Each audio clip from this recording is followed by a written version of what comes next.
So again, good afternoon. So we are looking at our first illustration under limited companies. So the question is May 2012, question 3A, Waco Limited. So we'll read through the question, then we can attempt it together. So Waco Limited is a company incorporated in Kenya. The company controls 80% of the share capital of Jazz Limited, which is also incorporated in Kenya. The following is a statement of comprehensive income of Waco Limited for the year ended 31st December 2011. So gross profit, less depreciation, legal expenses, loan interest, electricity, salaries and wages, telephone, patent royalties paid, travel expenses, other income, kuna patent royalties received, loans, loan interest received, dividend received from Jazz Limited. Net income is 47,572,000. Additional information, the loan interest paid comprised of the following: interest of 272,000 relating to a loan acquired to purchase office equipment, interest of 246,400 relating to a loan used to acquire shares of Jazz Limited. Number 2, salaries and wages include passages of 960,000 paid to a director who relocated to Botswana.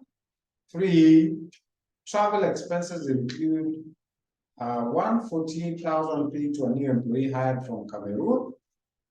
4, the loan interest received relates to a loan issued to an employee of the company to purchase a residential house. 5, not included in income was rent received of 1,560,000 from one lease, gross of a loss of 378,000 made on another lease. 6, an operating loss of 180,400 had been carried forward from the year ended 31st December 2004. This loss was included in salaries and wages expense as at 31st December 2011. 7, royalties of 138,400 were due for receipt as at 31st December 2011, but had not been recorded in the books. Legal expenses included 168,000 paid on disposal of some property and equipment, 46,000 incurred on debt collection, and 74,200 incurred in defending the company against a claim for breach of contract. 9, patent royalties received were from Jazz Limited, while those paid were to a Ugandan company. Capital allowances for the year ended were agreed with the commissioner at 1,840,000, required a statement of adjusted taxable profit or loss for the year, then a schedule showing the final tax payable on or before the 6th month after the end of the accounting year if the tax liability for the previous year was 25 million. The examiner is asking for installment tax. So we make an attempt for this. This is A over 1. For Waco Limited, we want to prepare a statement. A statement of adjusted taxable profit or loss for the year under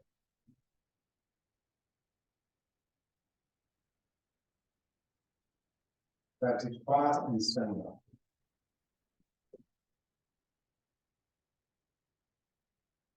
So let's adjust this.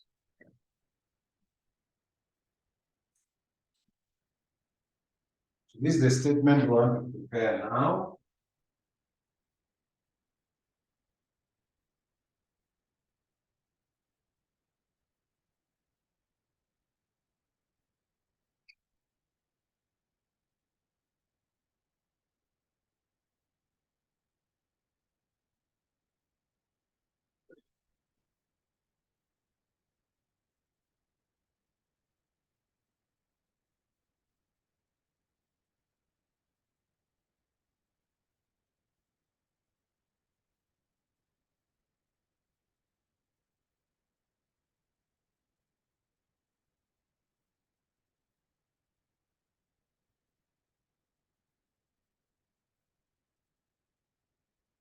So the same approach we used under partnership for adjusting reported profit for business to arrive at the adjusted profit for tax purposes. I did say the same will be used for all businesses. So we go to this statement and pick what was reported. So the reported net income of 47,572,000. So we say reported profit. So reported profit will be 47.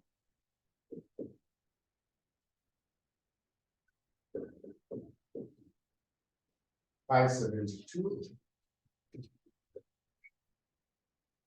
Then we'll say add back.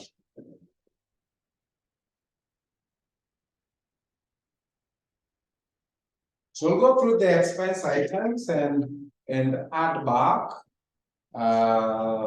capital expenditures. We'll also add back expenditures that were deducted, which are not allowable under Section 15 of the Income Tax Act. We've been through that. We'll also add back. We'll also deduct specified sources of income, different sources included. We'll also deduct investment allowance items, and we'll also deduct non-taxable incomes. So we go through that. So when you look at the statement, the first item is depreciation, which we know is a loss of a capital nature. So we add back depreciation, a loss of a capital nature. So depreciation amount is 4640. So 4640 is added back. The next item is called legal expenses, and the examiner has given us a breakdown of legal expenses. You find that in note number 8. Legal expenses included 168,000 paid on the disposal of some property and equipment, then 46,000 incurred on debt collection, then 74,800 incurred in defending the company against a claim for breach of contract. So we have to make a decision on what among these legal expenses are allowable, which will add back. Then anything else we leave out. So we'll start with the first item there. It says 168,000 paid on disposal of some property and equipment. What would you say? How do you treat that one? Anyone? 168,000 paid on disposal of some property and equipment. Would you treat you as not allowed? Any reason why it's not allowable? Your reason? Yes.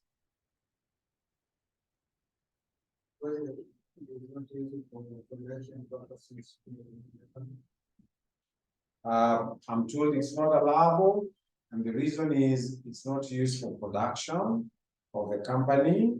Do the rest of the class agree that this expense is not used for production in the company?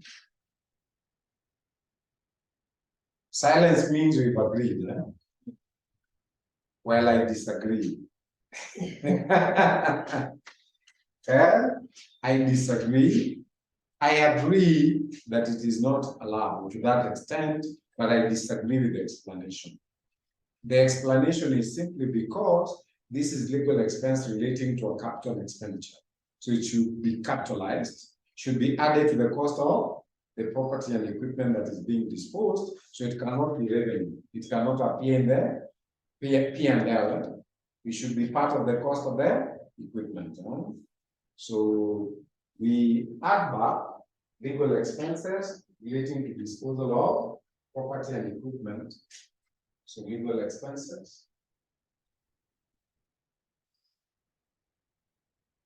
We add back disposal of property. Disposal of property and equipment, so we add back 168.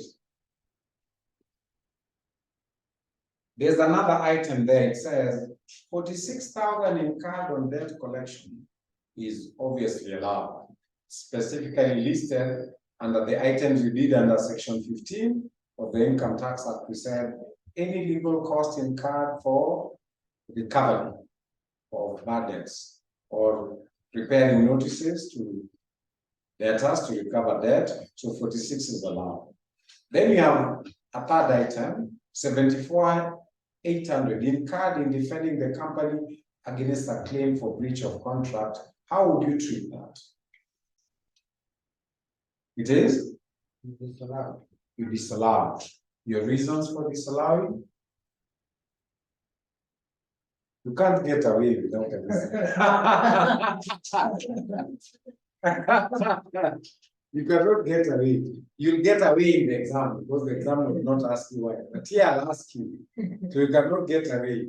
So if you tell me it's disallowed, you must be prepared to tell me why. Eh? So why would you disallow it? You think of the reason, yes? How do you treat that for you? And online also. Yes, it is.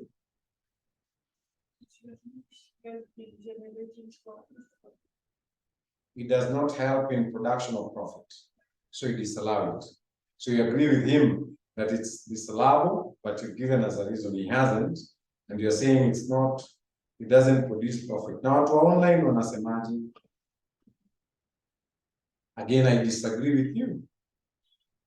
I disagree. Now entirely, 100%, I will disagree. Here are my reasons. First of all, read the sentence carefully, a bit more carefully. It says 74,800 incurred in defending the company against a claim. The word claim is important. Against a claim for breach of contract. Why do I say claim is important? Remove claim and read the sentence again. I'm sure you will see a different meaning. Suppose I remove the claim and it reads 74,800 incurred in defending the company against breach of contract. Is it different? Or it's not different? The difference is this.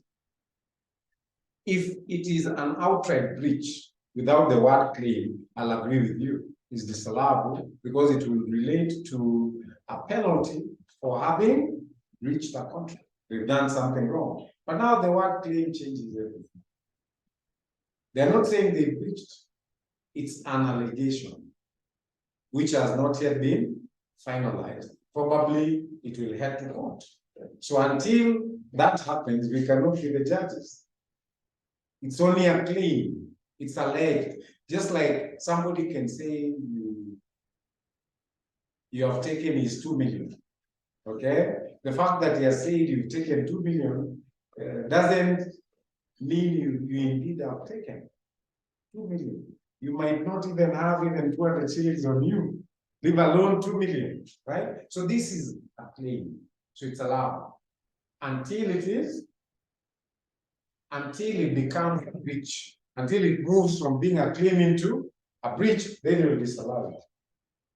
So for now, among the 3 legal items, only one is disallowed, and that's the legal cost relating to property and equipment. We've said the one for debts is allowable, and this one must move from being a claim to, it's like unrealized foreign exchange gain. It's still unrealized, it's still a claim until the court says you are guilty or breach or it is settled. So we leave legal expenses. The next item is called loan interest. Loan interest as a note, look at note 1. Note 1 says the loan interest comprised the following: interest of 272,000 relating to a loan acquired to purchase office equipment, and interest of 246,400 relating to a loan used to acquire shares of Just Limited. What's your opinion on the first 272 is similar to unakumbuka ile 168. The same thing we said is the same that applies here. This interest related to purchasing an asset. So that interest is capital. It cannot be charged in the income statement. The interest is supposed to be capitalized. You add it to the cost of the equipment. So it's a capital item. So EU 272 will add back. So this item is called loan interest. So loan interest will now what's related to purchase of office equipment. Purchase of equipment, let me call it. We add back 272 because it's capital in nature. How about interest of 246,400? I know there could be an error in yours, but the correct figure should be 246,400. Relating to a loan used to acquire shares of Jazzy. We are told about Jazzy.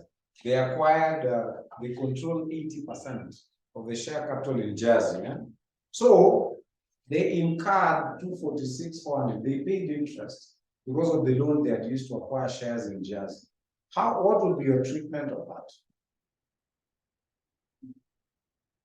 Yes? Not allowed.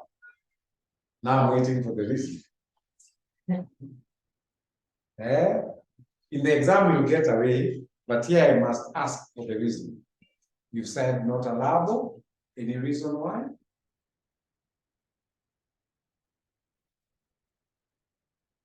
What's your opinion? How do you treat this?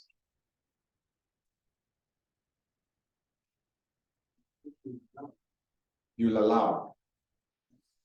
Why? What would be your reason for allowing? Because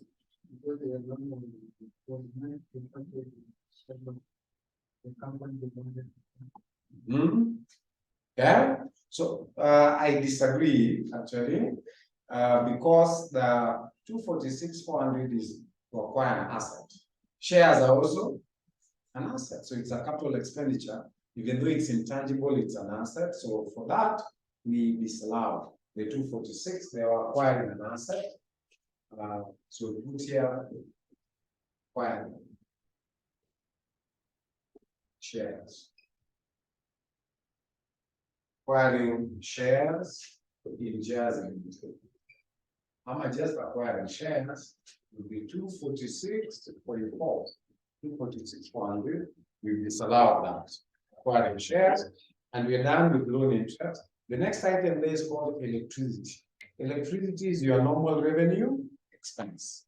It's normal cost for doing business. So electricity is allowable. Salaries and wages has two notes. The first note for salaries and wages is note 2.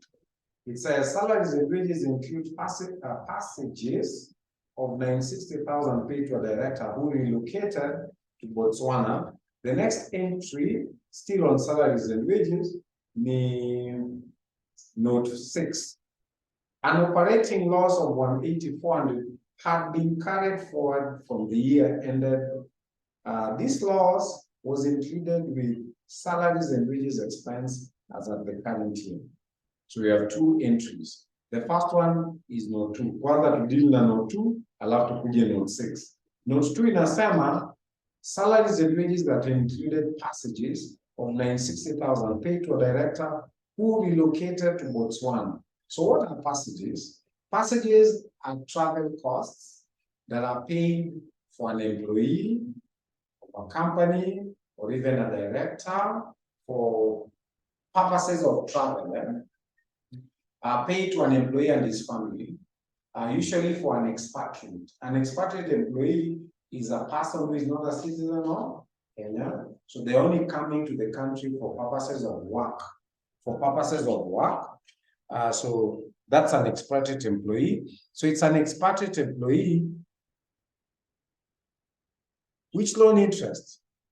I'm being asked, which loan interest is allowed? The loan interest that is allowable is any interest on loan that has been invested in the business. So when you invest debentures, or even you invest bank overdraft, or even your normal loan in a business and you're charged interest, it's allowed. Because the loan has gone into the business for production of income. So any interest on overdraft, bank overdraft, interest on debentures issued, or interest on a long-term loan that has been acquired by the business for purposes of the business is allowed. So we were looking at note number 2. I said passages are travel expenses paid for an employee together with his family for traveling. And this is a non-citizen employee. So he travels from his country to Kenya for purposes of taking an employment. With that explanation, what is the treatment of note 2? Anyone? How do you treat note 2? Note 2 simply reads, salaries and wages include passages of 960,000 paid to a director who relocated to Botswana. How do you treat it?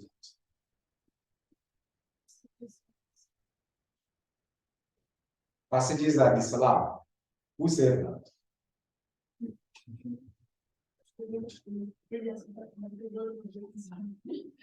From the previous? That passages are disallowed. Really? I've just explained that you can pay passages to an expatriate employee, who is together with his family, who is coming to take up an employment, and it will be allowed. So you cannot make a general statement and say passages are not allowed. It depends on the circumstances of the case. Now, this particular one is not allowed. Look at it again. You'll see that the examiner has told you clearly, this director is relocating. What does relocating mean? He's found greener pastures. He's going to Botswana. It's not like the way I've defined passages. I said passages is paid to an expatriate. An expatriate is a person who is not a citizen of the country. Like Michael Joseph is a citizen still. Michael Joseph of Safaricom, is he a citizen? I think so. He's been here. Is he a citizen or he's still a foreigner? So there are people who are not citizens, so they are paid passages to come to the country to work, or still they can be paid passages to go for a break, nyumbani, and come back. But these circumstances are different. This is a director who has found green pastures in Botswana. That's one. Secondly, hakuna mahali unaambiwa ati director ni expatriate. It has to be an expatriate. Passages have to be paid to an expatriate who is not a citizen. So I'm told here there's an opinion I'm given here. Let me just, I'm given an opinion by Sabi. And Asema, passages are allowable because they were incurred during the business. The circumstances are different, so I disagree with that allowable, because he is a director. He has decided to go away. So there's no business he's bringing. He's not even traveling for business. You've been told the key word there is that he's relocating. Ni kama hata ameacha. Ni shares tu ameacha, but yeye ameenda. Ameenda akienda, sindio? He's not coming back. So that's very different from, you're going to see the true definition of passages when you look at note number 3. You're going to see the true definition of passages. In note 3 it says, travel expenses include 148,000 paid to a new employee hired from Cameroon. Do you see the difference? Now that is passages. A new employee hired from Cameroon. So these are non-citizen. He's been hired from Cameroon to come and take up employment here. So he passages to a relocating director admin. So passages to a director.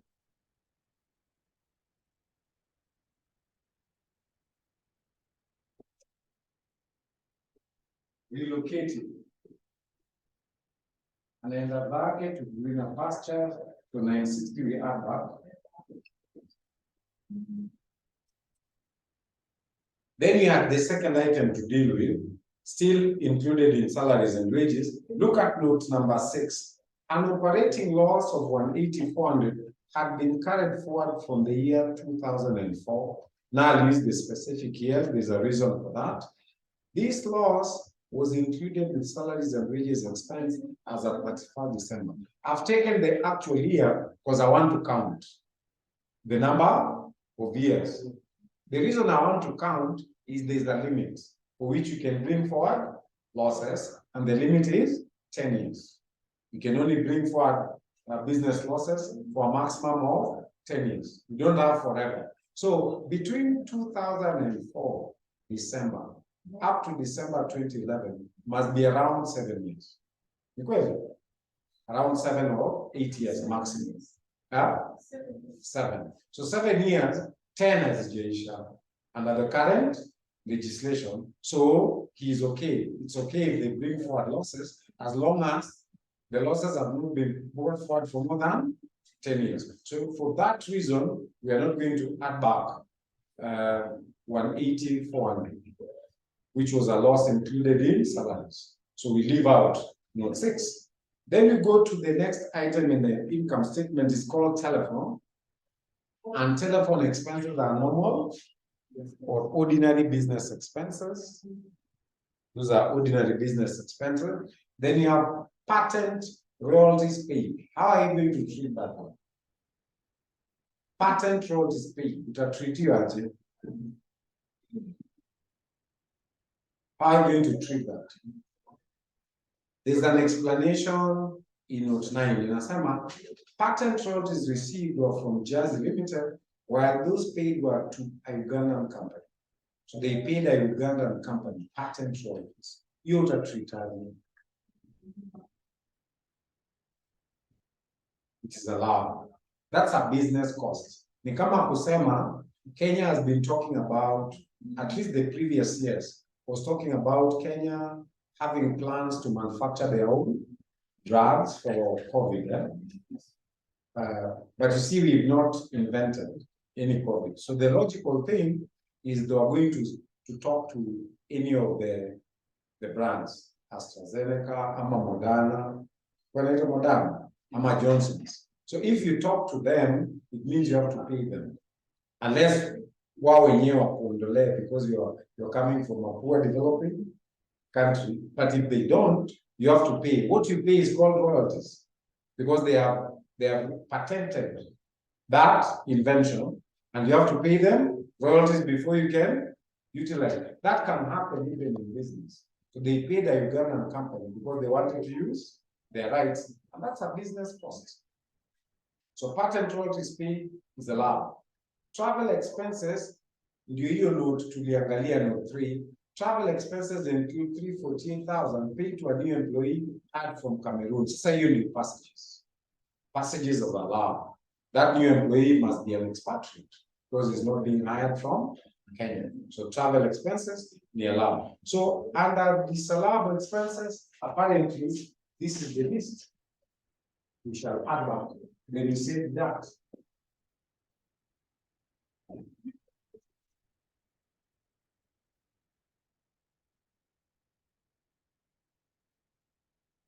For deductions, the specified sources of income are given under other income. So you look at that list, other income, una patent royalties received. Now, patent royalties received are received from Jersey Limited. You get that information from note 9. Patent royalties received are from Jersey Limited.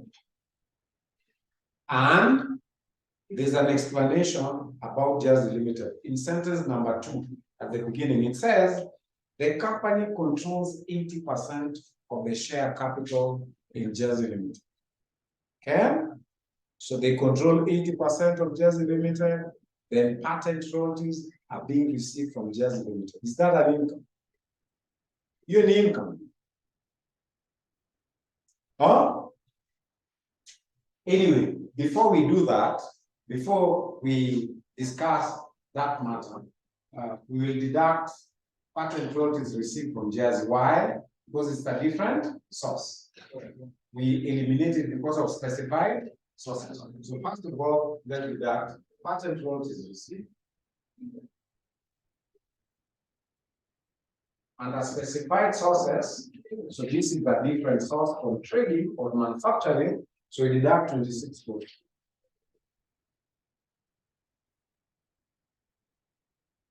Loan interest received na hiyo pia na deduct because it's a different activity.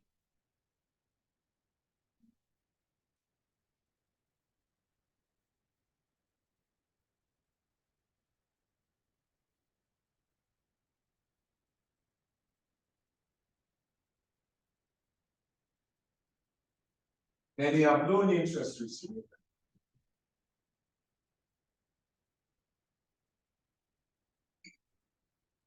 Is also a separate activity, a different specified source. So we deduct 184. Loan interest received.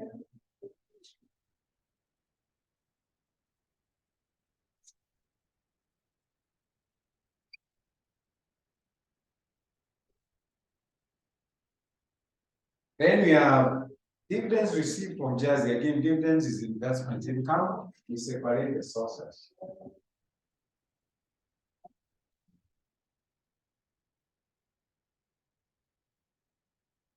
And dividends received from Jersey.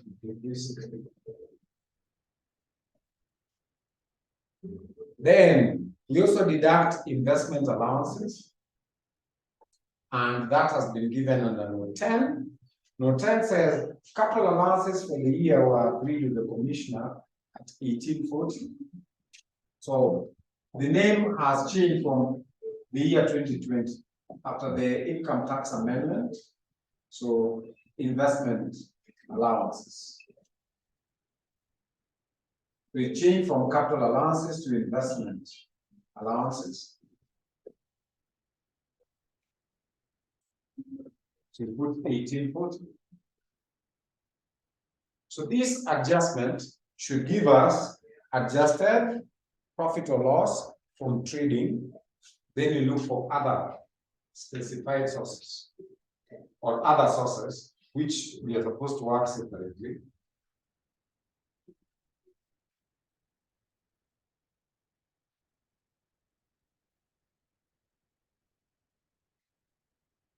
Like this addition in 10, 24.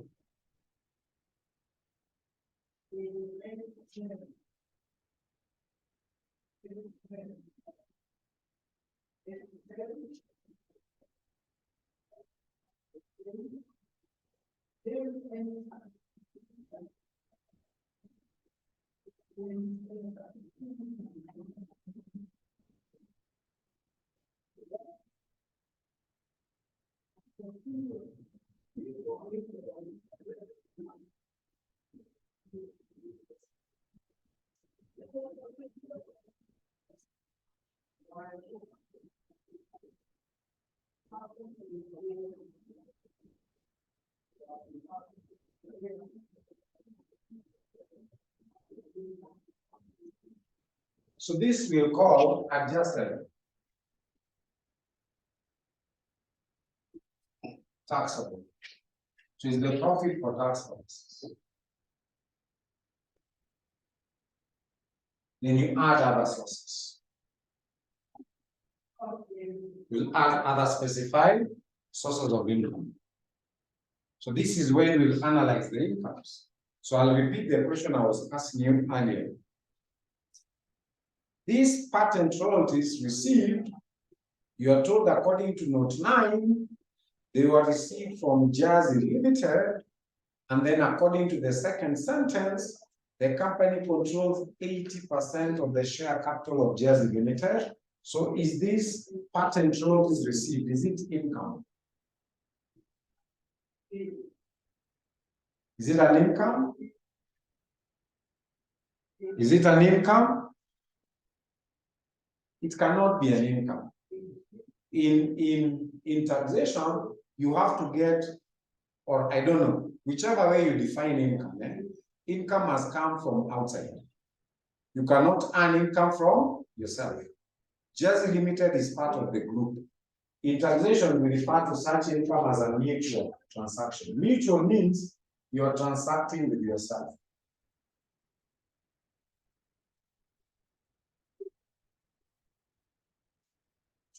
So that cannot be income. It's a mutual transaction. You cannot transact with yourself because they already own 80%. So Jazz is part of the group of companies under Wayco Limited. So if Jazzy makes payments to Wayco, that's an internal transaction. A transaction must be with an outside source. So that we are not going to add, even though it's a different activity, it's from within the group, so it's not income. Loan interest received, there's a note on loan interest received. Look at note 4. The loan interest received relates to a loan issued to an employee of the company to purchase a residential house. Now that is income.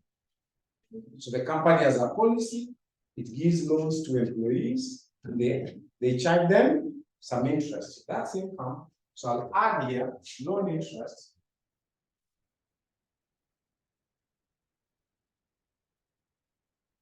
So they earn loan interest of 184. Then the next one, dividends received from Jazz. Again, that cannot be income. It's from the group. Jazz is owned 80%. Then you also look at note number 5. Note 5 says, not included in income was rent received of 1,560,000 from one lease, gross of a loss of 378,000 and another lease. So they have another activity, they lease out property. But one of the properties has a loss. But since it's the same source, you can offset the loss. Okay? So you can come here and say rental income. So one lease has an income of 1,560. Another one has a loss of 378. You offset. So that the difference is taxable income. So taxable income is 11. So now we have all the sources of income. There's no source remaining. So this is what will give you the total taxable income.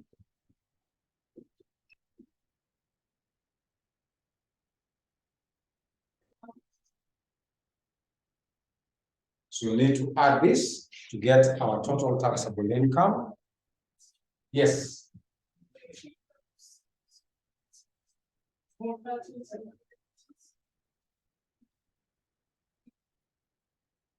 We are not supposed to.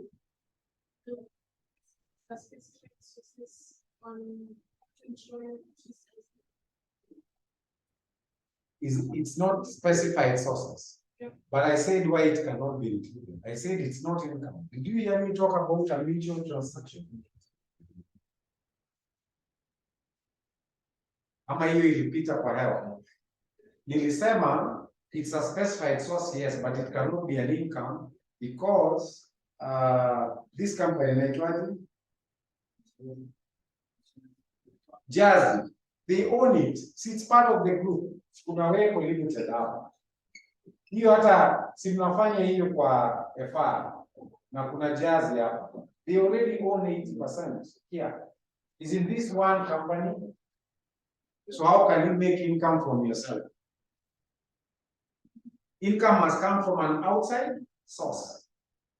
So hiyo patent royalties haitoki nje, inatoka from Jazzy, which is within the group. Dividends pia inatoka ndani within the group. That's why we did not include. It's not an income, it's a mutual transaction. You're transacting with yourself.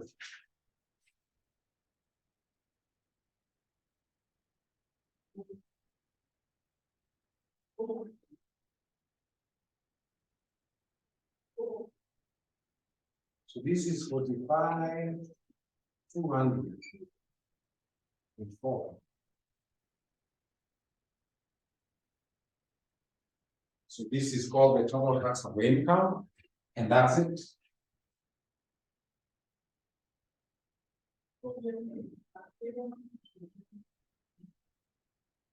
So hiyo ndio statement tutapatia examiner ya total taxable income. Any question? So that's for Roman 1. A statement of adjusted taxable profit or loss. So that's the total income. Roman 2 requires that we show installment tax, because they're asking for a schedule of dates showing the final tax payable on or before the 6 months after the end of the accounting year, if the previous year's tax liability 2010 was 25 million. So we want to show the for Roman 2, we want to show installment tax.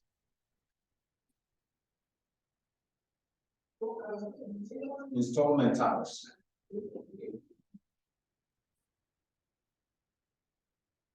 Want to show the installment tax.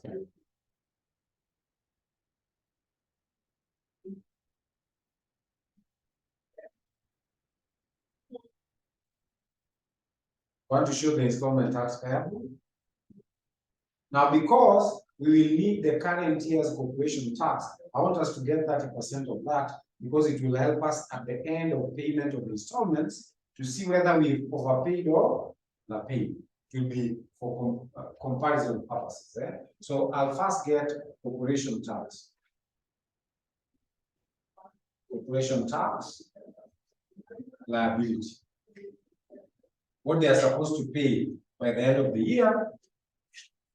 We've calculated income of 45 million, 200. So 45 million, 200, 400 times 30%. So we get the actual corporation tax liability. So actual corporation tax liability is 13 million, 560, 120. That's the actual corporation tax liability. Now we'll make an estimate of installment tax by taking the previous year's tax liability, we multiply by the factor of 110%.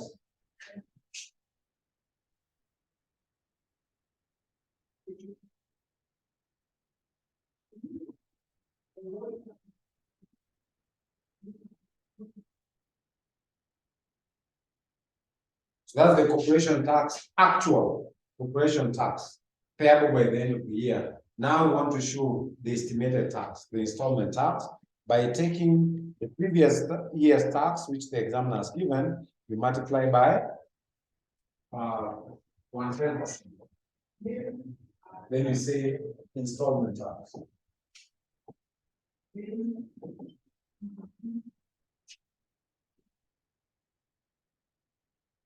Installment tax liability is going to be the previous year tax of 25 million. Multiplied by this factor. We have discussed this earlier over 100.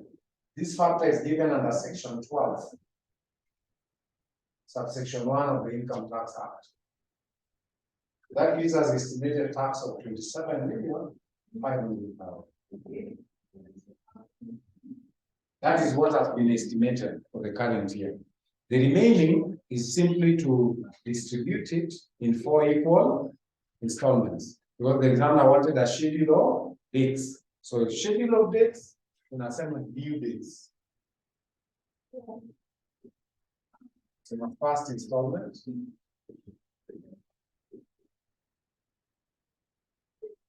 will be 25%. You divide it into 4 equal installments. So that would be 6875.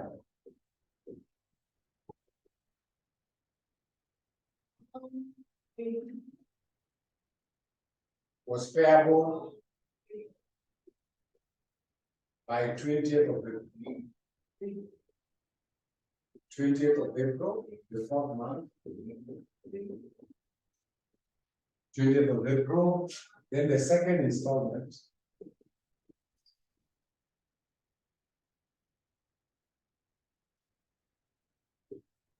Also 25%. Was fair by 20th of June.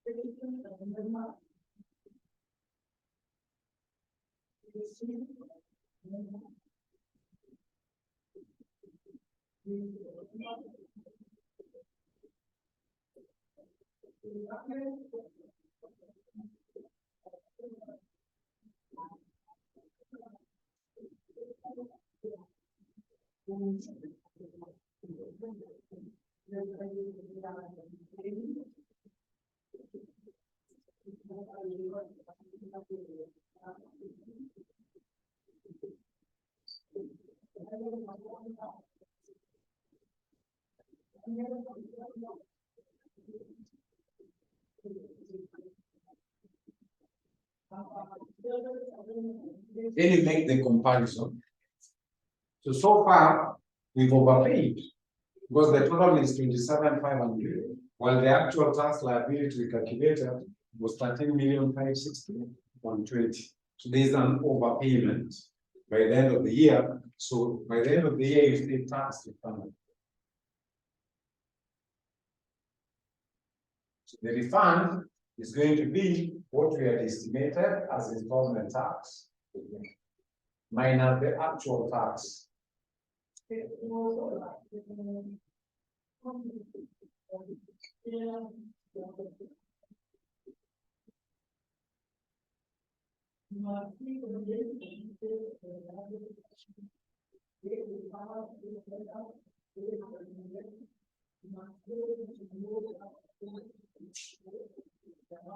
So tax refundable is 13,939. Indeed. By 30th of April. Now that should be 2023. All the other installments were for 2022. So after the year has come to an end, the other year will be 2023, 30th of April.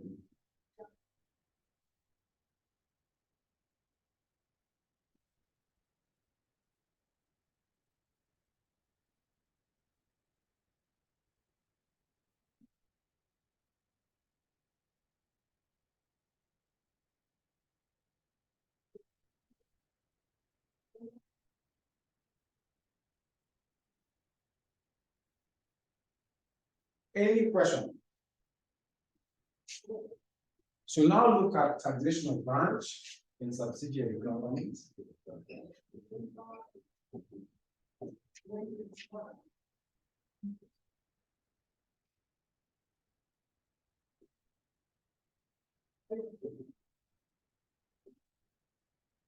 Taxation of branch in subsidiary companies.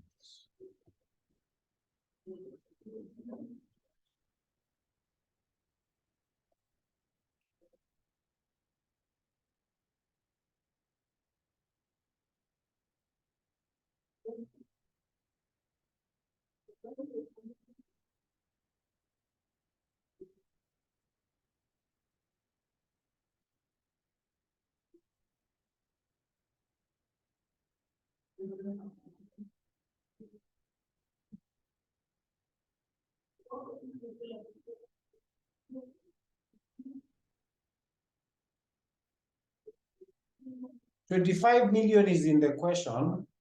Just check Roman 2, you're going to see the 25 million. They are telling you that is the tax liability for the previous year. It's given in the question. Check the requirement under Roman 2. You'll see 25 million there.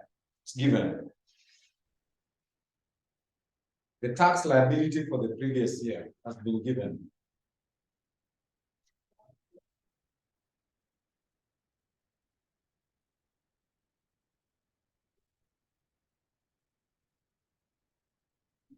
So, under taxation of branch and subsidiary companies, it's very, very important that you note that a branch is treated as part of an extension of the parent. So there's no separation between a branch and the parent. So in other words, all results of the branches are going to be combined with those of the parent. So if you have a supermarket and it has branches across the country, all the profits of the branches will be combined with those of the parents. Similarly, even losses of the branches will be offset against profits of the parent. Even if the branch was outside the country, like Nakumatt, the supermarket that went under, had at least, I think they had a branch in Uganda, but I saw the one in Rwanda. They had a branch in Rwanda. So it meant, for tax purposes, the branch would still be taxed on its profits in Rwanda. But whatever is left can still be combined with the profits of the parent in Kenya. So there's a relationship. Now, something else, because the branch is tied to the parent, sometimes the revenue authority might need information about not just the branch, but information about the parent, because they are tied. They might want to know about how their businesses are organized, elsewhere. They might want to know how the trading is linked with the branch for purposes of ascertaining the correct taxable income. Now, that relationship between the branch and the subsidiary informs decisions by companies. When they want to come to the country and they are given those options, some companies prefer not to have a branch, because a branch will be very involved. It will involve the parent. The revenue authority might want to know the organizational structure of the whole company globally, and might be interested to know information about other branches of the company, of the parent company, and their profitability for purposes of identifying the correct tax liability of the branch. So some companies prefer a subsidiary, because when you come here and register a subsidiary, it becomes a separate entity from the parent. So a subsidiary is only taxed on income that accrues in Kenya. You don't need to combine the income of a subsidiary with that of the parent. In any case, a subsidiary is treated in its own right. So that's what Coca-Cola has done. So the company they have here is not a subsidiary. So it's not a branch, but a subsidiary registered in Kenya. So you look at it in its own merit. You don't start asking questions about the parent company in Atlanta. You don't ask that, because it's registered under the Companies Act of Kenya, and many other businesses here, including the big audit firms, EY and the rest. They've not been registered here as branches. They've been registered as subsidiaries for that independence, so that you can separate the two and you don't really follow on transactions happening elsewhere, because you're seeing the country as an interest in those transactions. If it's a subsidiary, you forget about any connections to the other company. So please write this. Non-resident companies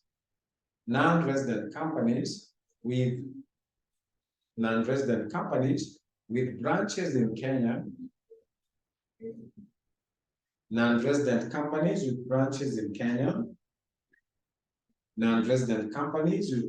in Kenya, are subject to corporation tax,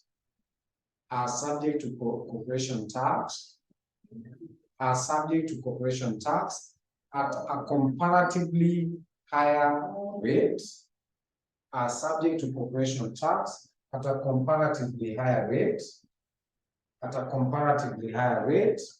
of 37.5%, on profit generated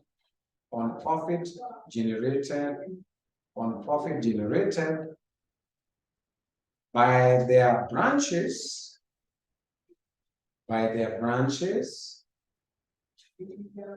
within the country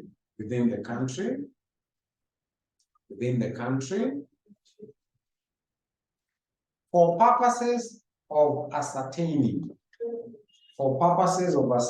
the gains or profits for purposes of ascertaining the gains or profits, for purposes of ascertaining the gains or profits of a business carried on in Kenya. For purposes of ascertaining the gains or profits of a business carried on in Kenya, there shall be no deductions allowable.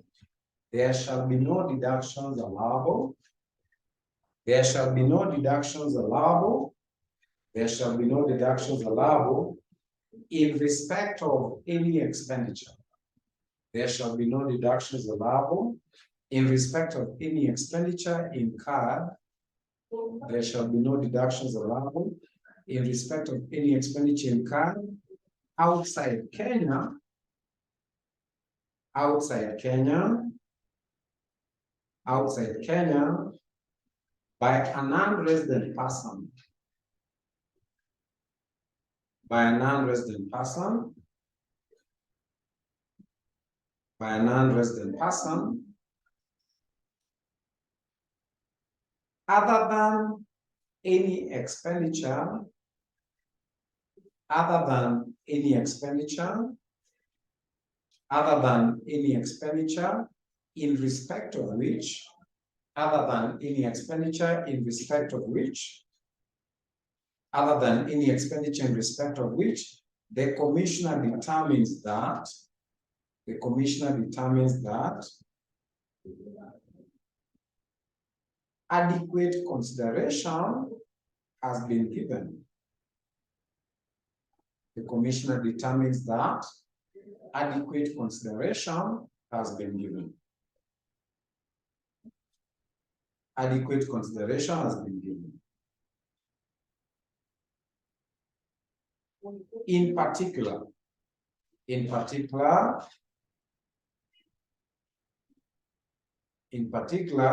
there shall be no deduction in respect. In particular, there shall be no deduction in respect. In particular, there shall be no deduction in respect of expenditure. In particular, there shall be no deduction in respect of expenditure incurred on the remuneration, incurred on the remuneration for services rendered, incurred on the remuneration for services rendered, incurred for the remuneration for services rendered by a non-resident director, by a non-resident director, by a non-resident director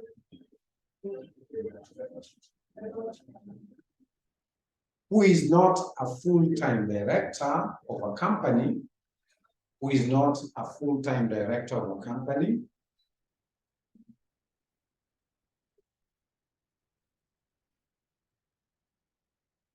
next point, no deduction shall be allowed in respect of interest.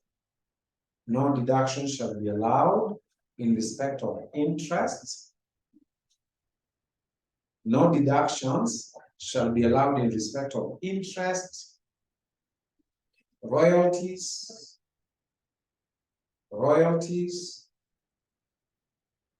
management or professional fees, management or professional fees paid by a branch company, paid by a branch company, paid by a branch company, paid by a branch company to an non-resident director, to a non-resident director or manager, to a non-resident director or manager,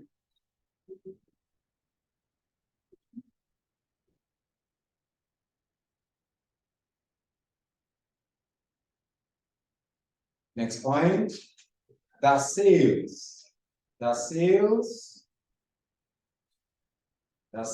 outside the country by a branch The sales outside the country by a branch, the sales outside the country by a branch of goods produced in Kenya, of goods produced in Kenya, goods produced in Kenya shall be deemed to generate income, shall be deemed to generate income derived from Kenya, shall be deemed to generate income derived from Kenya, shall be deemed to generate income derived from Kenya, and as such, taxable income. And as such, taxable income. And as such, taxable income. The final point, a branch company shall not be subject to withholding tax. A branch company shall not be subject to withholding tax on any remittances of profit, on any remittances of profit to the parent, on any remittances of profit to the parent, on any remittances of profit to the parent or head office, on any profit remittances, on any remittances of profits to the parent or head office. Next, I'm ready. Taxation of a subsidiary company. Taxation of a subsidiary company. Taxation of a subsidiary company.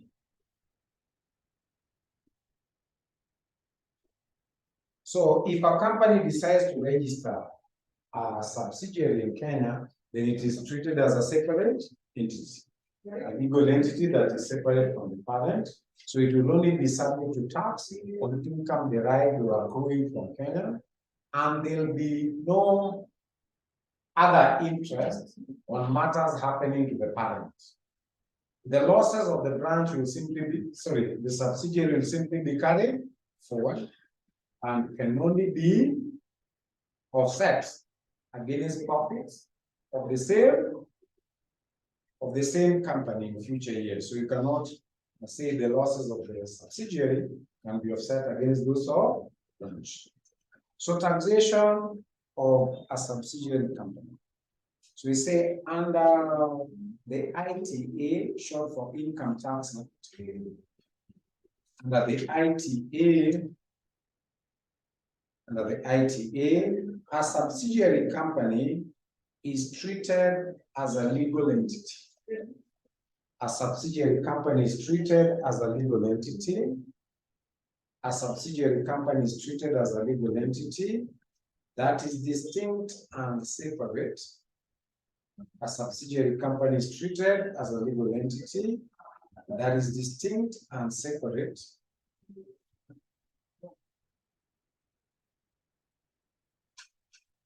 As a legal entity that is distinct and separate from the parent company. From the parent company.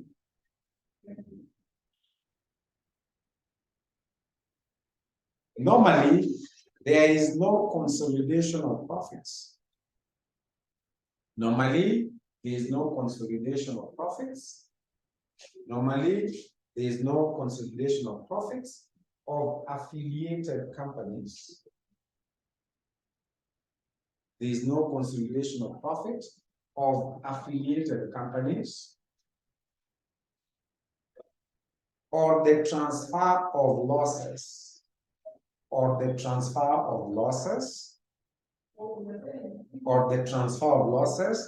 a subsidiary company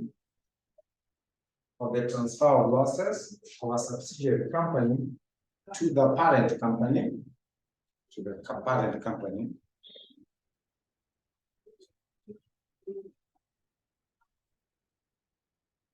A subsidiary company shall be subject to corporation tax. A subsidiary company shall be subject to corporation tax. a subsidiary company shall be subject to the corporation tax at the rate of 30%, at the rate of 30%, at the rate of 30% in its own name, at the rate of 30% in its own name.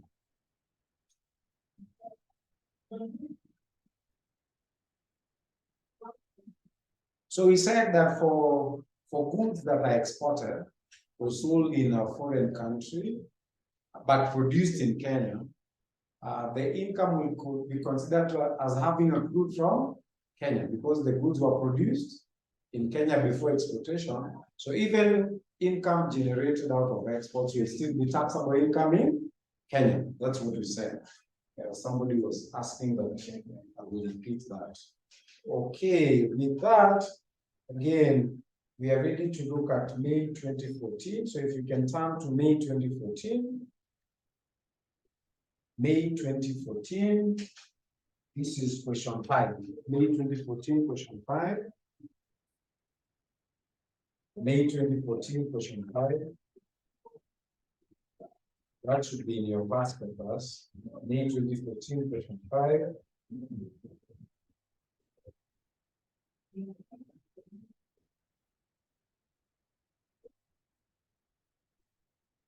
Look at May 2014, question 5.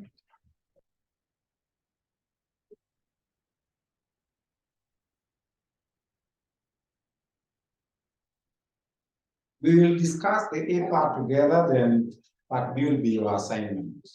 From our discussion, you can be able to compute the profit for ABC and XYZ Limited. So May 2014, question 5.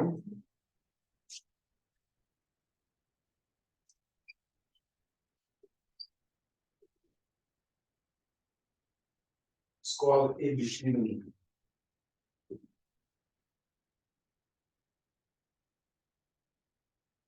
So A says, with reference to taxation of non-resident companies in your country, distinguish between a branch and a subsidiary. With reference to taxation. So the examiner wanted the differences in the tax treatment of a subsidiary and a branch. So question 5A, please say distinction between a branch in quotes and a subsidiary company. Distinction between a branch in quotes and a subsidiary also in quotes, and a subsidiary company for tax purposes. This is a distinction for tax purposes. So we'll prepare something like this.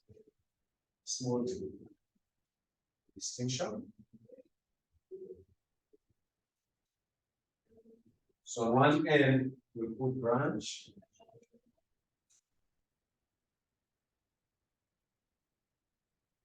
On the other hand, you put subsidiary.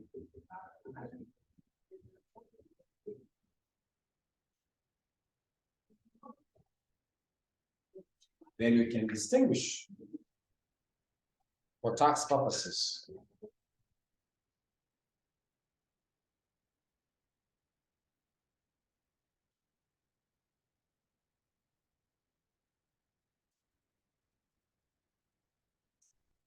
So first, under the branch, you say profits are combined. Profits are combined. Profits are combined with those of the parent. Profits are combined with those of the parent company for tax purposes.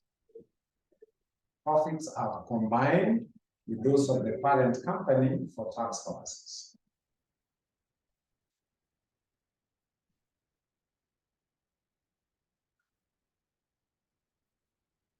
And a subsidiary say profits are taxable, profits are taxable, profits are taxable separately in its own name. Profits are taxable separately in its own name.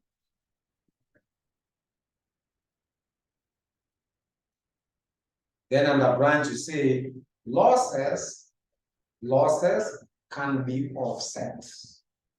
Losses can be offset against the profits. Losses can be offset against the profits of the parent company. Losses can be offset against the profits of the parent company.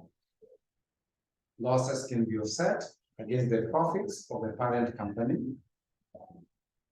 And the subsidiary say losses are carried forward. Losses are carried forward. Losses are carried forward and can be offset against. Losses are carried forward and can be offset against the profits and can be offset against the profits from the same source. From the same source in the future. From the same source in the future years.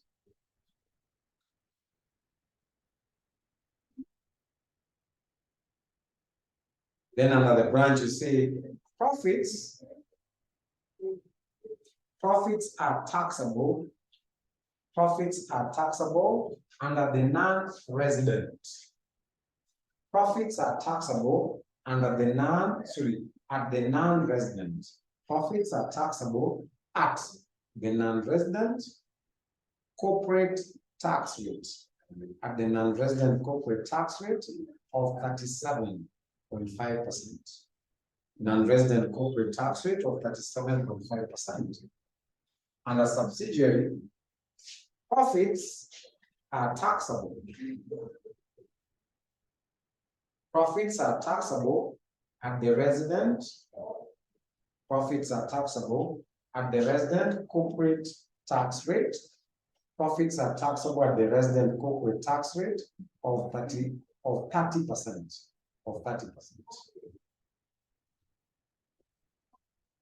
Then the last one, under the branch, you say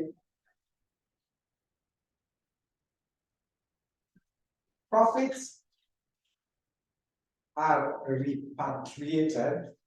Profits are repatriated. Profits are repatriated. Profits are repatriated to the parent company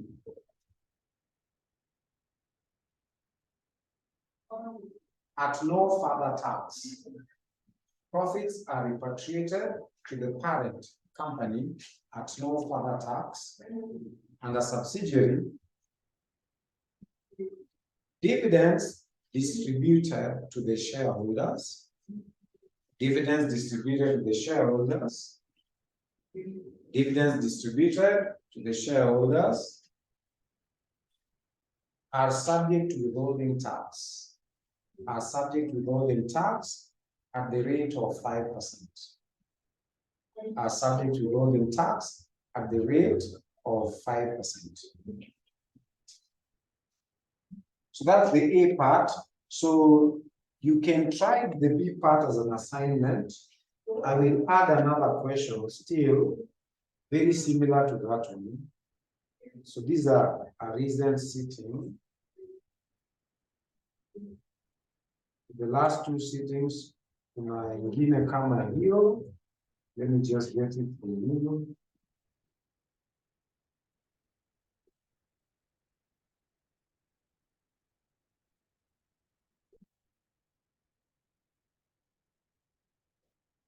Well, ni Aprili kweli.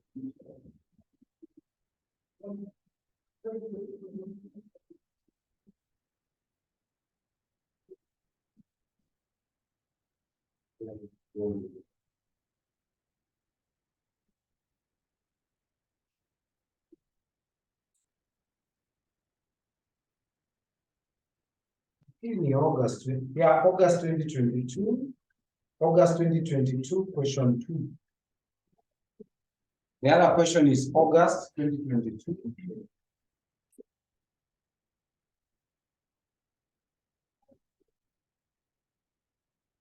question 2. Actually, they are the same. But latest August 2022 question 2 was dubbed from May 2014.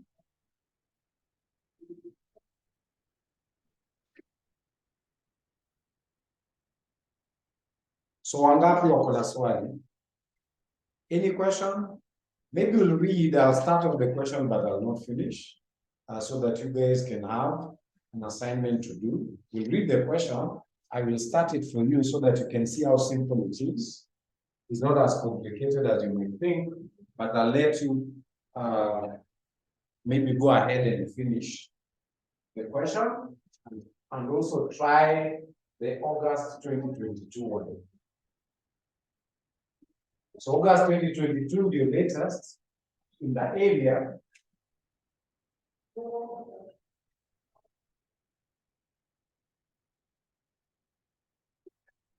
So I can start off the question just to give you the format, then I'll let you proceed.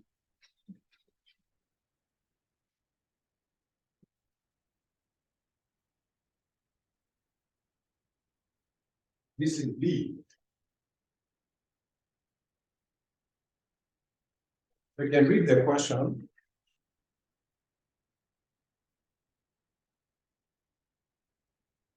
B says, ABC Limited was incorporated in Kenya. The company subsequently transferred the head office to Tanzania, but retained its subsidiary XYZ Limited in Kenya.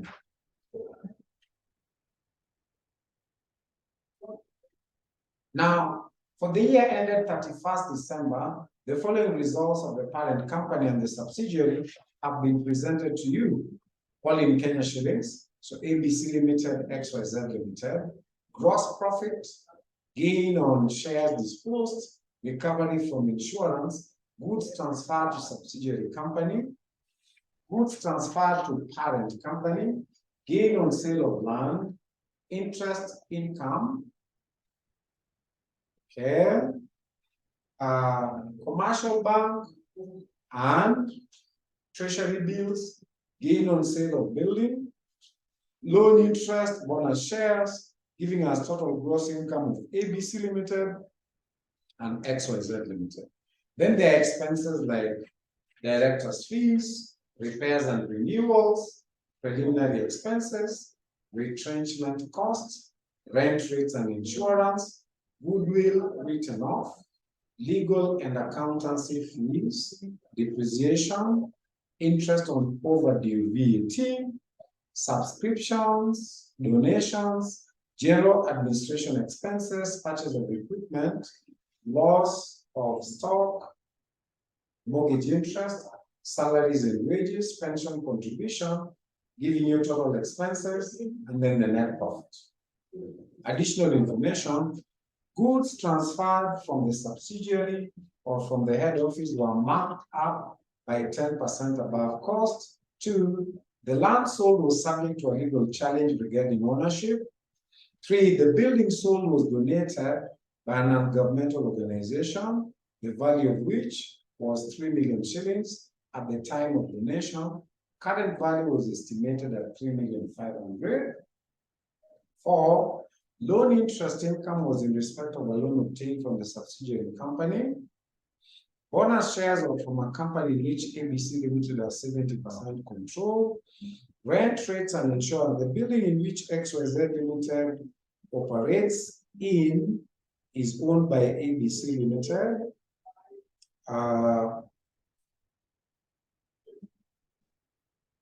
XYZ Limited pays 100,000 per year's rent.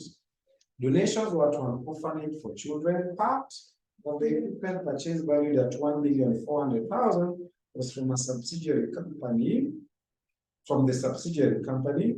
The rest of the equipment was imported from abroad, and duty was paid amounting to 30,000. The duty was omitted from the cost of the equipment. Retrenchment cost analysis, like golden handshake, pension payments, 10, loss of stock, fire raised down a warehouse, where goods are stored before they are transported to the parent company as well as the subsidiary, VAT at 16% was not included in the stock that was destroyed in the fire. 11, mortgage interest was in relation to 2 residential houses and 1 office block. 12, 10 executive employees rendered their services to both the parent company and the subsidiary, and they received salary and pension, which was contributed by both companies.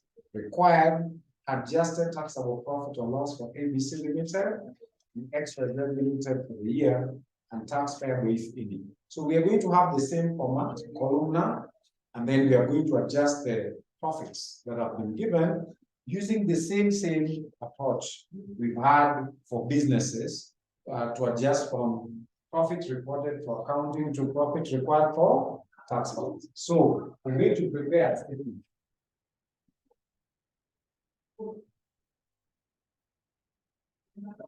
of adjustment.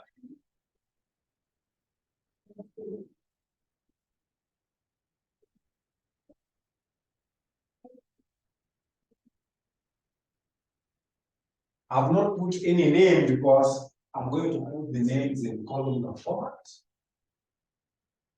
The way the question has been formatted,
so just like any other business, we begin from the profit that was reported for each of the businesses, or for each of the companies.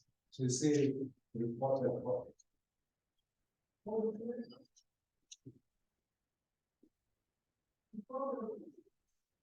So 1.7 is reported.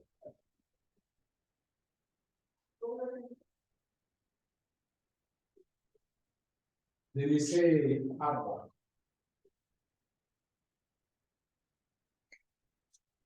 So look at the expenses just like we've done for other businesses and make our adjustments.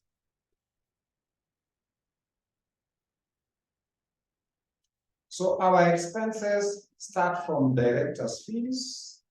And of course, you know that director's fees is allowable. You also check with additional information, and director's fees has not been mentioned in any additional information. So we know director's fees is allowable expense as far as a limited company is concerned. So we leave that out. Repairs and renewals. Again, if you check additional information, there's nothing on repairs and renewals. So we'll take it that those are normal or ordinary repairs, so they're allowable. Then we come to preliminary expenses. So preliminary expenses are specifically not allowed. So if you remember the list we gave under section 16 of the Income Tax Act, anything incurred before commencement of the business has not been wholly and exclusively incurred to produce profit. So it's disallowable. So we'll come back these preliminary expenses of 150 and 80 to ABC and XYZ. So we say preliminary expenses.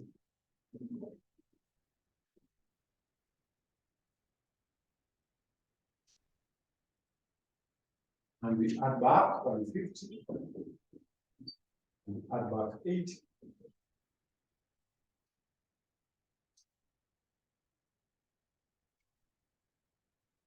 Then the next one is called retrenchment cost. And retrenchment cost has a note in additional information. Retrenchment cost, note number 9. Retrenchment cost analysis. So the full amount of retrenchment cost of 4 million and 1 million has been analyzed in note 9. It contains, for example, golden handshake, 2,500,000 in ABC and XYZ 800.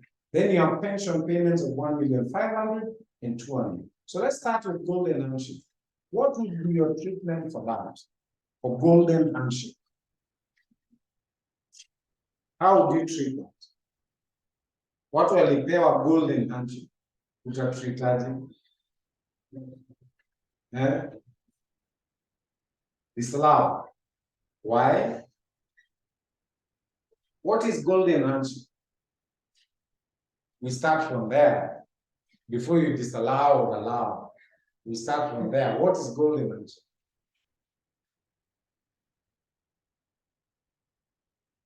Okay?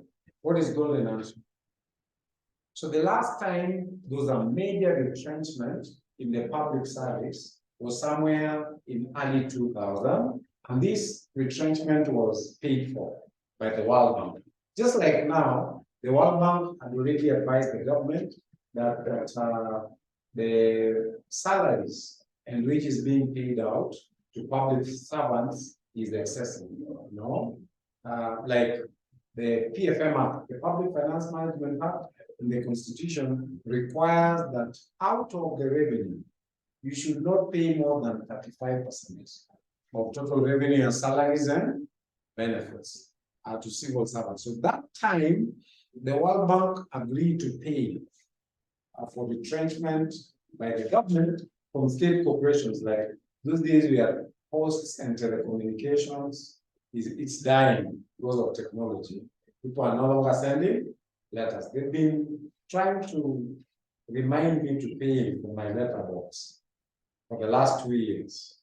So if the letterbox was really marketable and in demand, so wangekuwa wamepeana, bado wananiremind uko na letterbox, letter pesa 2 years down the line, and I stopped paying because I no longer receive letters. I used to receive perhaps then in January, the accountant.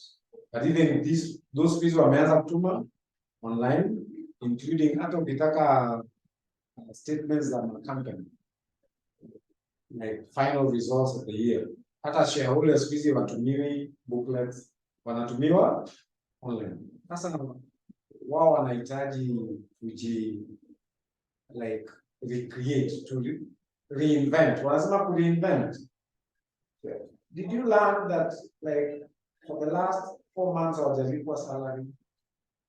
Is it 3 months or 4 months? Sasa ni kama wanategemea Huduma Center, which was a very creative idea, walipe rent, ni walipe salary, because wafanya kazi purely wa posta hakuna kazi. Strictly speaking. So hakuna letters za collect. Ama kazi nyingine ya posta ilikuwa vile. Though wamejaribu hata kufanya kazi ya courier services, kujaribu kudrop maybe mail zile watu wako nazo, lakini kama sio hiyo Huduma Center kuja, hata billing zao ingekuwa ni vigumu kutumia, ama wange rent to ordinary office holders. I don't know. Huduma Center imesaidia pale. So even though it's intergovernment, so mi wakati wanadai desperately to the point that wana threaten to like we evict. How do you evict? And this is inter-ministerial, interdepartmental. They are both agencies of the government. So you find it's very challenging for them to do what watafanya nini. So I was trying to explain golden handshake. Then the World Bank quality. And it was a name given to what generally we would call compensation or termination of employment contract. So the question you should be asking yourself, when you're being compensated by your company, right, because your contract has come to an end, or your employment has come to an end, is it allowable or disallowed? It is allowed. It is allowed because the company is paying its workers who are being terminated. You're being compensated on termination, it's allowable. So golden handshake is allowed. Then you have pension payments. How would you treat pension? Si unajua pension. Pension ni nini? Hawa ni wafanyakazi ambao wamekwisha ondoka. So they are being paid pension out of a scheme to which they were contributing when they were still working. Is it allowed or disallowed?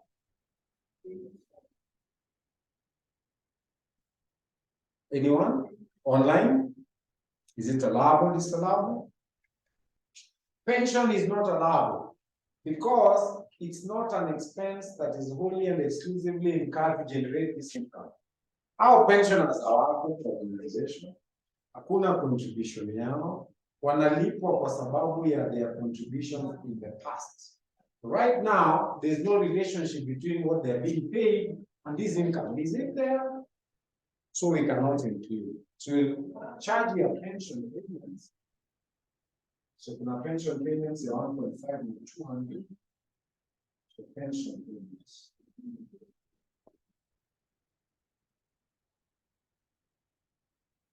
You can charge your 125 and 200.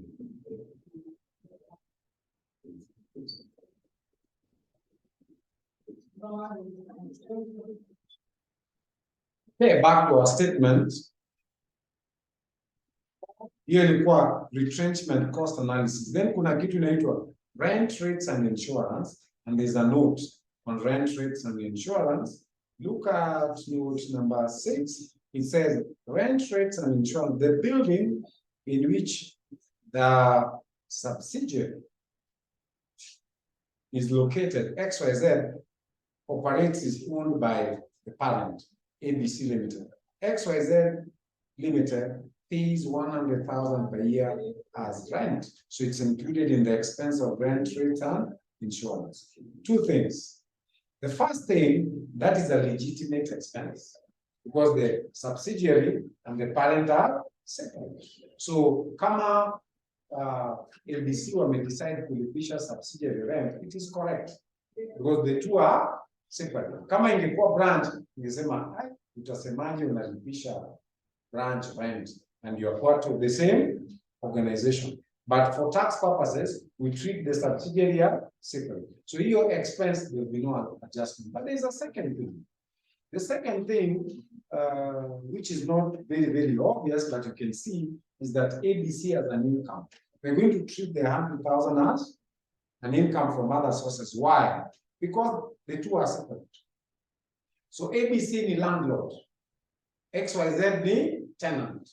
Wamelipwa ABC 100,000. So later, after we've adjusted the income from trading, we'll bring in other incomes. You'll say add, and we'll add rental income of 100. For now, there's no adjustment because that expense is properly included in rent rates and insurance because there's no connection between the two. But later we'll recognize the 100 as income for ABC Limited. But you have not specified the rent you are paying to ABC. But they've just told you it's 100. Sio ndio umeambiwa kwa note. Ama ni kuspecify gani more than that. So wamekwambia out of that total, kuna 100, which specifically is being paid to ABC. That's what they've given you in additional information. Then there's goodwill. Now, goodwill, two things. First of all, goodwill is a capital item. It's an asset, okay? Because it's capital in nature, we'll add back. So, we'll say goodwill written off, how much was written off? 20. Nil, so goodwill written off.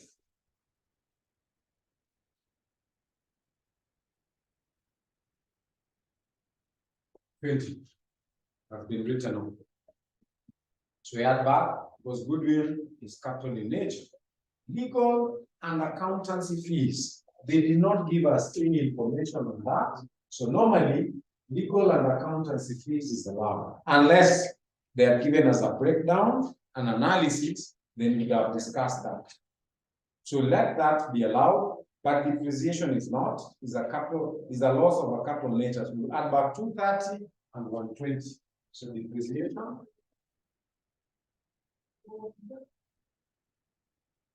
Add back 230 and 120. Interest on overdue VAT is a penalty. So there's nil and there's 23. We'll add back interest because it's a penalty on overdue VAT. Interest on overdue. Nil, add back 23.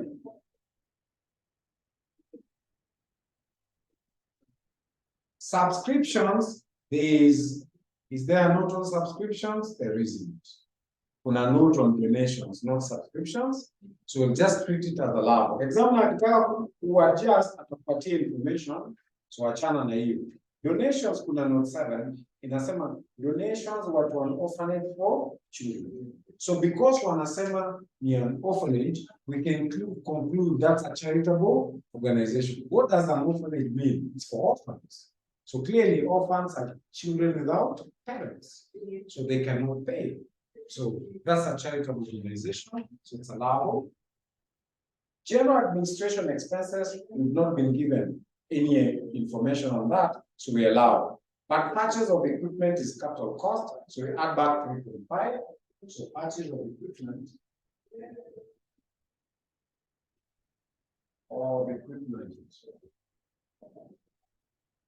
we add back 3.5.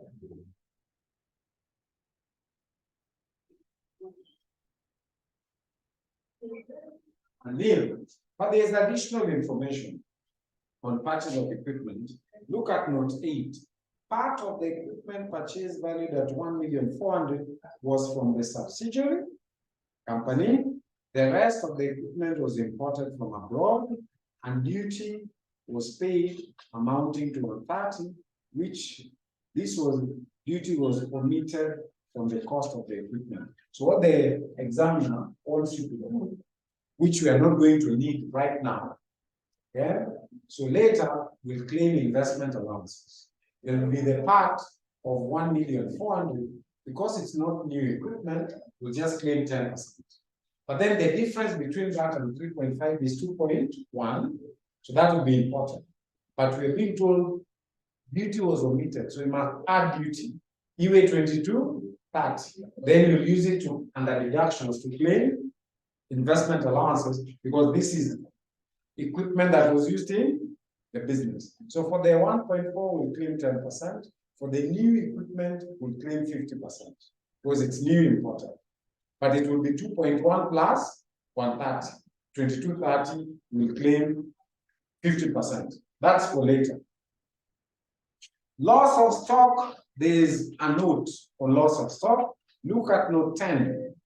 Fire raised down a warehouse where goods are stored before they are transported to the parent company as well as the subsidiary.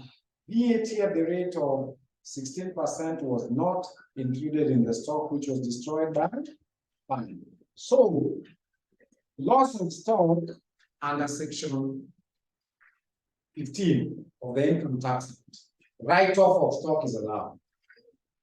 The only thing we could have adjusted is for VAT, because VAT is a tax. But the examiner is being very clear. He's saying it was not included. So there's no adjustment. Loss of stock is allowed, which they properly charged in the income statement. Then they did not include VAT. But they included VAT, which is the VAT would have added that. Because VAT is a tax and should not be included. So there's no adjustment for loss of stock. Then we have mortgage interest. Mortgage interest of 650. And there's a note on mortgage interest. Look at note 11. Mortgage interest was in relation to 2 residential houses and one office block. So mortgage interest has nothing to do with the factory or the factory premises, but has everything to do with the residential premises. So it's private, it's domestic, has nothing to do with business. So add back mortgage interest.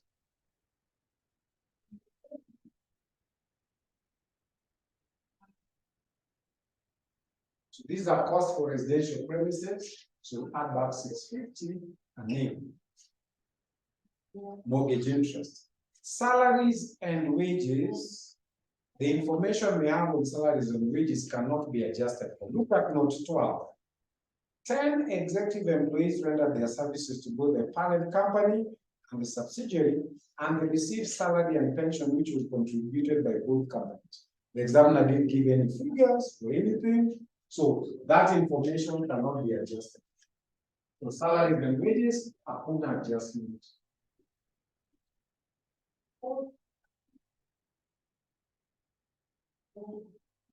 And finally, we have pension contribution, which is allowed. So these are the outcomes. So utaweka line B, you get the total amount which you're going to add back. Like that. And then utaendelea na deductions. For deductions, you look at the income side, you look for specified sources of income, and you also look for investment, allowances, and non-taxable incomes. So hiyo kazi ingine na kuachia. So you'll finish the rest of it, and then pia utafanya very similar. August 2022 is the latest in the same line. Kuna zingine pia the same, but hizo ni za zamani, wachana nazo. Tutafanya hizi mbili tu. August 2022 question 2 na May 2014. So tutafanya na deductions, you complete the question, and then maybe you can have a look at August 2022. Any question? Any question? Maybe I can even start you off with the deductions. So for deductions, you look at the income side. Income side. I can do a few income side. The first income, wanasema gain on shares disposed. Is that part of trading? No. That is part of investment income. So those are called other specified sources. So deduct gain on shares disposed. We have 50 and 10. We say gain on disposal of shares. We deduct gain of 50 and 10. Recovery from insurance. The examiner does not say, but it is implied from the loss. What was lost? Stock. See, stock really potential. So it is implied that the recovery must be in relation to stock. So that's trading income because it's for stock. Unit trading income. Then goods transferred to subsidiary company 2 million and goods transferred to parent company 500, and there's a note for that. Look at note 1. It says goods transferred from the subsidiary or from the head office were marked up by 10%. Is there something wrong with that? No, except one thing. They were only transferred, they were not sold. So your markup haijapatikana. So you need unrealized profit. So lazima utoe the 10% included in unrealized profit. Because the goods were simply taken to the warehouse at the subsidiary and at the parent. So utatoa goods transfer. Ama niseme unrealized profit. Unrealized profit. The goods transferred.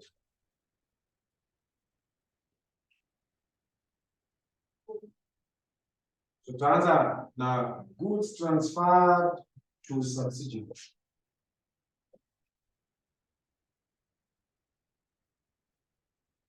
So hiyo 2 million ina include markup ya 10%. Wanasema they were marked up by 10% above cost. So it means what we have is equivalent to 110%. So I'll just get 10 over. So those goods will be 10 over 110 times 2 million. Utatoa nayo markup hiyo.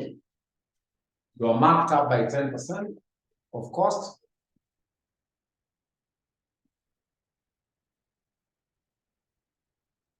So we get 181, need to deduct hapa 181.818. 181.818.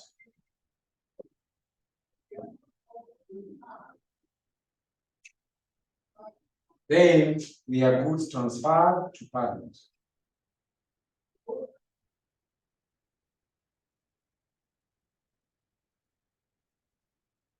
The same thing, they've been marked up.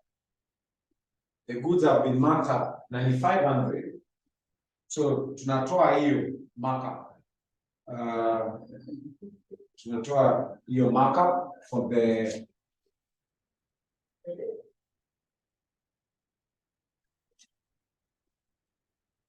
from the subsidiary. Wali transfer na waka recognize markup. So markup itakuwa 10 over 110 times 500.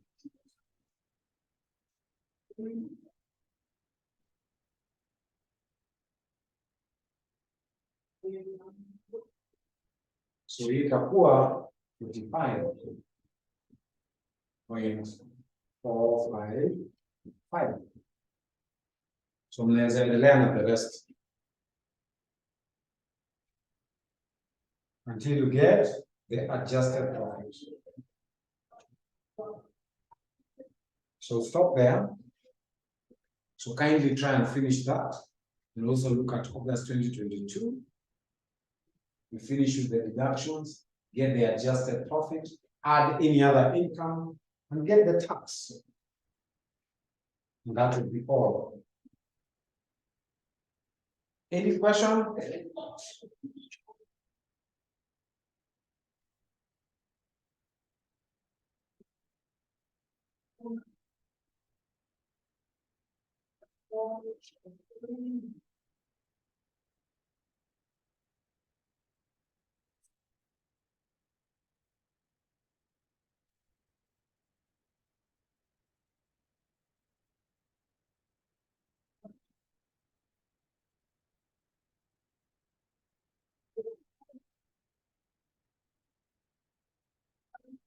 So please enjoy your weekend.